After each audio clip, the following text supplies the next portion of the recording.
As I said in my video introduction, I will not be around for the first 2 days of our class, January 6th, which is the Monday, and January 8th, which is the Wednesday. I'll be at the American Astronomical Society meeting presenting some new research on extrasolar planet. However, I will be back on Friday, January 10th for our first face-to-face class. In the meantime, I'd like to cover some of the material that we would have covered on the first 2 days. Again, I apologize for missing those first 2 days, but I will be on the lookout for really cool meteorological stuff, at least for planets around other stars, to bring back to you to talk about. Okay, let's take a moment to review the syllabus and the design of the course. After you watch this video, I'd like you to take a look at my video introduction so you can get an idea of who I am, but also leave me a video introduction so I can meet you prior to Friday.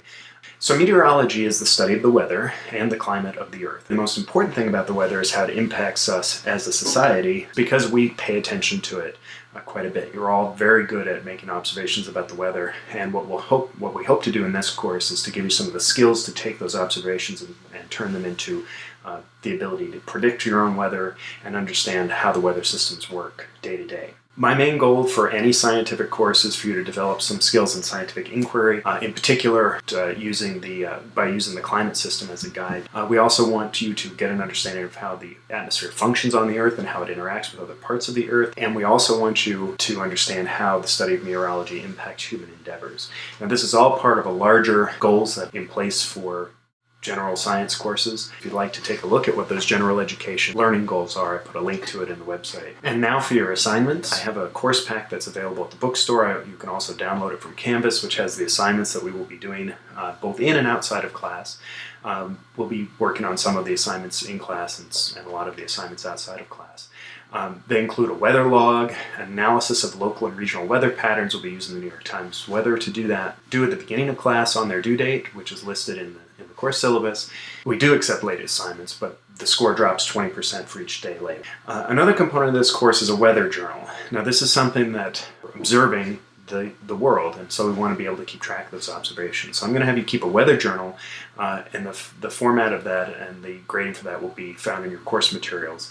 But this is a place for you to record the weather on a day-to-day basis from your location. And the reason this is different than what you would do by just going to a website and looking up the weather for the region is that this tells you what's going on in your house, and so it gives you some exploration in the microclimates.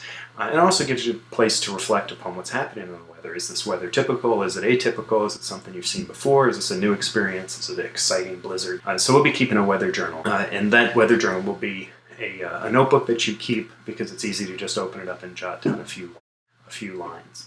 In addition to the assignments in the weather journal, we will be having the exams throughout the course, and the dates for those are in the syllabus. Those exams will be held in Chi-Tester. My grading policy for the course kind of reflects my philosophy about science courses in general, which is that you learn the most when you're doing science, so we get a lot of weight to the assignments in the weather journals, and that's more than half of the score of the course. The rest are the 3 exams. And the rest of the syllabus is just some attendance policy stuff. I don't take attendance. Of course, we're going to be doing exciting and stuff in class, so you'll want to be attending.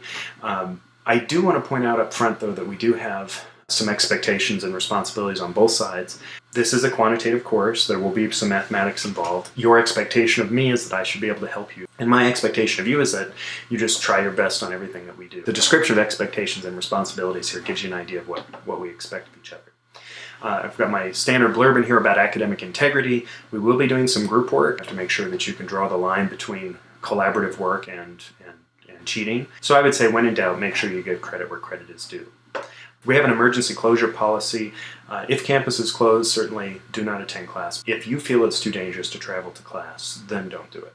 Finally, we make special accommodations for anybody who needs materials offered in different formats, materials that are available digitally or things like that. Please see me or go talk to the Services for Students with Disabilities, and they can help you out. Finally, there's a schedule of topics and when our assignments are due. Our first topic is going to be the atmosphere. That includes weather and climate, structure of the physical system of the Earth, and your video introduction. A first assignment is due on January 9th. Our second assignment will be due the following week. That's our weather journal intro. Talk about that on Friday when I see you then.